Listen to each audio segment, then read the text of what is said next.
Today we will discuss about the chapter 2 polynomial of class 9th, and in the start we will discuss about the key points and the terms used in the chapter. So let us start with the polynomial. Polynomials are the algebraic expressions.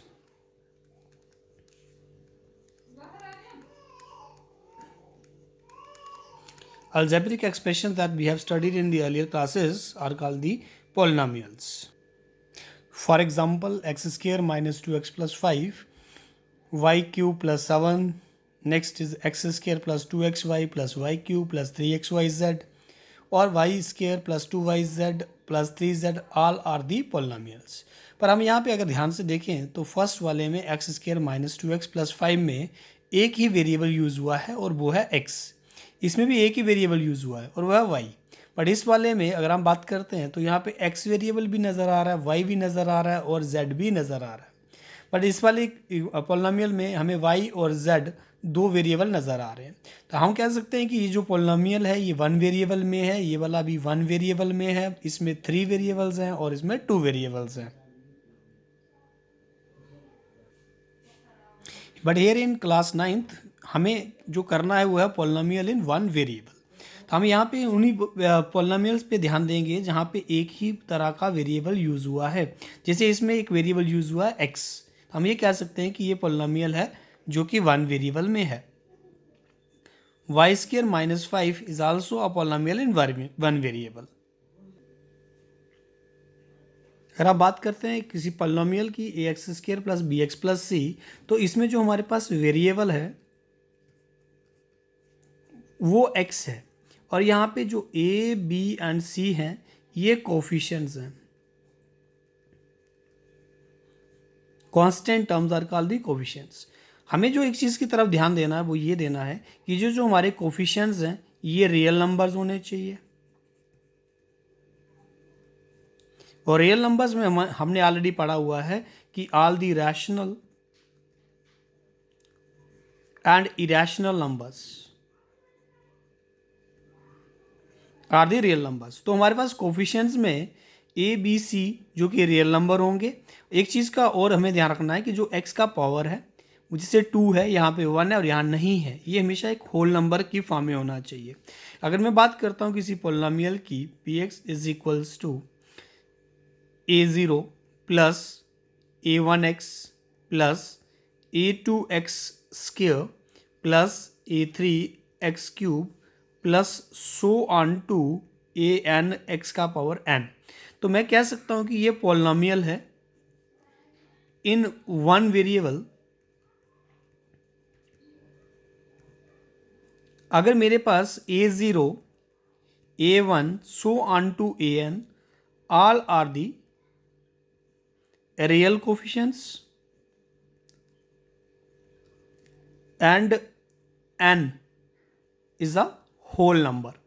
ये जो n whole number की बात कर रहे हैं ये एक power होगी.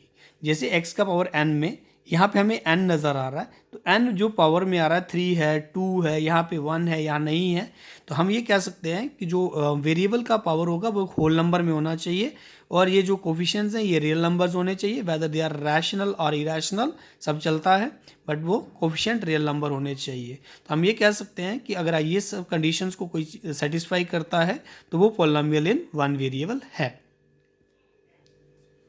चलिए let us consider x plus 1 by x. तो हम इसको कह सकते हैं कि लिखा हुआ है x का पावर 1 प्लस x का power minus 1.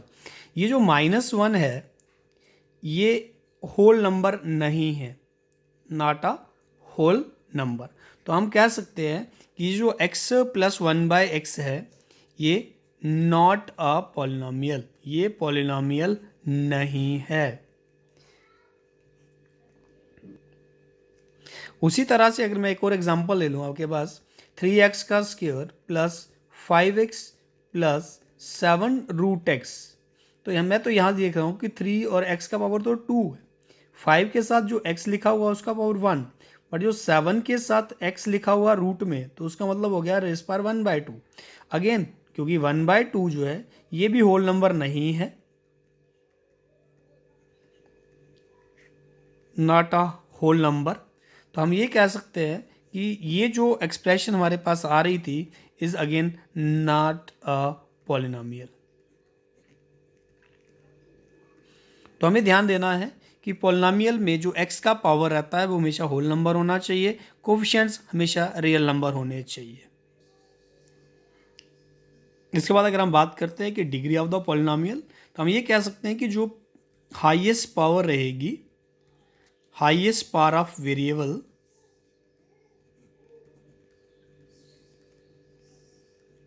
In a polynomial.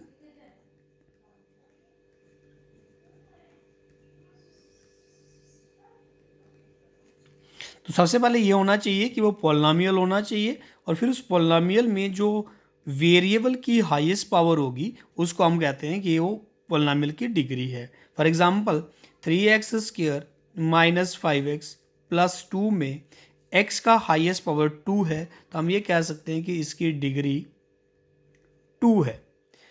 3x का पावर 10 प्लस 5x का पावर 7, इसमें हाईएस्ट पावर 10 है तो डिग्री जो है वो 10 है। लेकिन अगर मैं ये कहूँ कि x का पावर 7 प्लस 0x का पावर 9 प्लस 5x², तो यहाँ पे जो डिग्री होगी वो डिग्री 7 होगी, क्योंकि हाईएस्ट पावर भले ही हमें 9 नज़र आ रही है लेकिन उसका कोफिशिएंट 0 है। तो ये क्लियर है कि अगर कोफिशिएंट 0 होगा, जिस टर्म का कोफिशिएंट 0 होगा वो डिग्री के लिए काउंट नहीं की जा सकती। तो हाईएस्ट पावर के साथ साथ हमें ये भी ध्यान रखना है कि उसका कोफिशिएंट जो है वो नॉन जीरो होना चाहिए। इस तरह से हम पॉलिनोमियल की डिग्री बता सकते हैं। So according to the degree we can classify the polynomial as constant polynomial, उस degree is 0, linear polynomial degree 1, quadratic polynomial degree 2, cubic polynomial degree 3, biquadratic polynomial degree 4.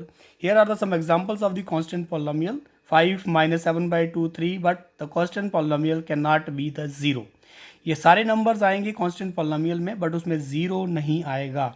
Linear polynomial जिसमें x की power 1 होगी, इसमें 2 terms भी हो सकती हैं, एक सिंगल टर्म भी हो सकती है।